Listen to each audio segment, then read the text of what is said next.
Good morning, everybody. Welcome to Running Reimagined. Today we're going to talk about how to properly do a stride. Using strides can make you much more efficient, in which will ultimately lead to faster times as well. It's a way to add a little bit of speed work at the end of your run. So for those of you that don't know, my name is Dylan Hopper. I come out with videos every single week to help give you a tip or a trick to improving and hopefully over time transforming your running experience. So again, I'm excited today to break down how to properly run a stride from the acceleration phase all the way to the deceleration phase and how you can implement them within your runs this week and next week and in the future. So to start off, this is something that you can do either for after the warm-up of your race or the cool down of, say, after you finish maybe an easy or moderate run. You can add on some of these strides. And what they are is just a real relaxed effort that just it's a little bit higher intensity where maybe depending on the race that you're running, but maybe you can run close to race pace, if not just a little bit below race pace. And so what you're going to do, what I like to do and the way I like to coach it is that you at least do 4 strides. So let's say that you're finishing a run. It's just a normal, easy, moderate run. And you're going to fit these 4 strides in afterwards. And so you're going to finish up. You might go through a few different drills, and then as you're going to start these strides, the mistake I see a lot of runners make is that they start the stride and they just take off. And that can cause a lot of initial injuries because your body, from being a distance runner, is used to moving much slower instead of these instant increases in pace. So there's 3 phases to a stride. There's the acceleration, there's the peak, and then there's the deceleration phase. So what the acceleration phase is basically taking that build up. So when you start the stride, take 3 to 4 steps where it's real slow. And if you've ever watched a sprinter in like the Olympics, as they come out of the blocks, they don't just stand straight up and then move forward. They slowly rise out of the blocks. And so I kind of want you to think about it in that regard where, maybe you're leaning forward as you're coming out and you're just slowly kind of getting into it and building your momentum. You don't want to make this a quick acceleration. Build your momentum into this so there's no quick jolts there, and build your way up to peak speed. So again, a stride could be 70 to 100 meters. So make this kind of acceleration phase about 20 meters, 25 meters, where you're really building up slowly. It's nothing quick, nothing crazy. And then eventually you'll hit that peak speed where you're trying to run at. So this could either be your race pace, or maybe it's just below race pace. Again, this really depends on the distance you're running and what you're trying to achieve out of the stride. But you'll hit that phase, and that's just really about holding good form and over-exaggerating all your form. Because what's going to happen is if you can build these good habits now of over-exaggerating arms, pumping all the way through and going all the way back, and you're getting your knees up and really focusing on the turnover. If you over-exaggerate it now, then it's not going to be over-exaggerated in the race, but it's going to be a lot better than what, maybe you have been doing. And then again, it's the deceleration phase. So once you hit that peak, ride with it for about 20, 30 meters, and then start to decelerate.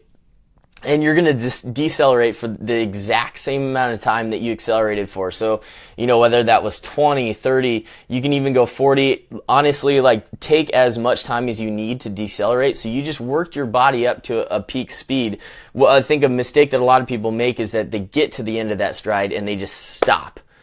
And so if you get to that peak speed and then you stop, you're jamming your legs. All that shock is just going up your legs, and a lot of times you're striking with your heel, and it can lead to a lot of injuries, and that's something that we don't want to see. So when you hit your peak speed, and then as you're ready to start to decelerate on the stride, continue out that stride for a long time, for a good 30 meters, 40 meters. and slowly get yourself to come to a stop. That way it'll prevent a lot of injuries. It just reduces the risk. So we're able to get what we want out of it, which is to practice that form, get a little bit more efficient, and kind of add in a little bit of speed factor. You got to kind of get a feel race pace a little bit, but then you also kind of come down at a very slow effort. So it's not as high of a risk of injury. So what I would do with this, and again, if you're here, let me know where you're coming from, where are you watching from. I'm always interested in knowing where everybody's at. But yeah, so the kind of the second part of this and how I like to implement this into my training and other people's training is that if you can fit this a good, depending on where you are, but if you can fit this a good 2 to 3 times a week, within your training, just at the end of runs. You can also do it at the beginning of runs. So say you have a workout, which could be a fartlek, a tempo, a moderate progression run. You could do it, say you get on the track and you're doing some speed work. You could add these things in afterwards because you're not trying to take yourself up to some crazy pace. You could do it during the warm-up phase as well. But I like to do at least 4 of them, and you're building yourself up. Northern California, nice.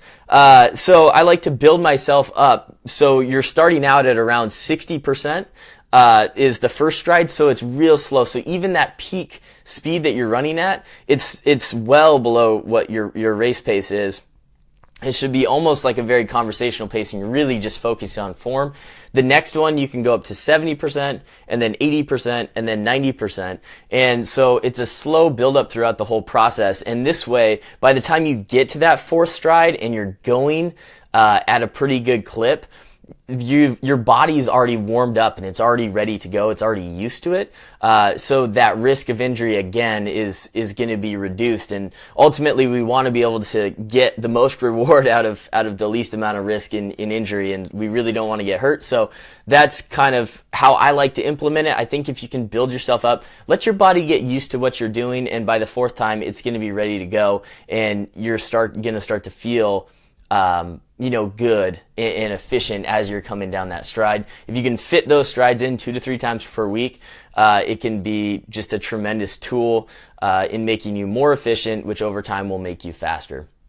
So that's kind of what I have for you today, guys. Kind of recapping, talking about strides, how to properly run them.